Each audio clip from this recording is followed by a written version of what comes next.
দেখুন, যুবকরা সবসময় ভালো করে বুঝবেন, যুবক যুবতী সবার জন্যই বিবাহ করবেন মা বাবা এবং মুরব্বীদের তাদের পছন্দে, তাদের পরামর্শের ভিত্তিতে। হ্যাঁ, কোনো কোনো ক্ষেত্রে মা বাপ উল্টাপাল্টা বা বুঝেন না, সেক্ষেত্রে আপনি এককভাবে তাদের মতের বিরুদ্ধে যেও সিদ্ধান্ত নিতে পারেন। মা বাপ চায় যে আপনি দিনদার মেয়ে দেখেন না, আপনি শুধুমাত্র দুনিয়া দেখেন, তাহলে সেক্ষেত্রে মা বাবার চাহিদাকে আপনি অ্যাভয়েড করতে পারেন। কিন্তু সচরাচর এবং সাধারণ অবস্থাতে অবশ্যই অভিভাবককে সম্মতিতে এনে বিয়ে করা উচিত।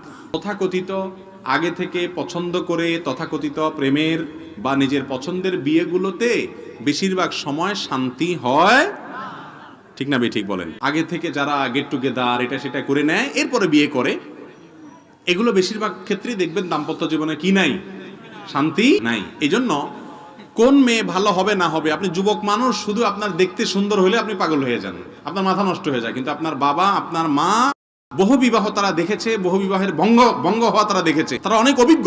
এই জন্য তাদের প্রতি আস্থা রাখবেন। হ্যাঁ, বাপমা যদি কম বুঝেন, মামা আছেন, চাচা আছেন, দাদা আছেন, বড় ভাই আছে, যারা মাথাওয়ালা, বুদ্ধিমান এবং দিনদার, তাদের সাথে পরামর্শ করে বিয়ে করবেন। একাকী সিদ্ধান্ত নিতে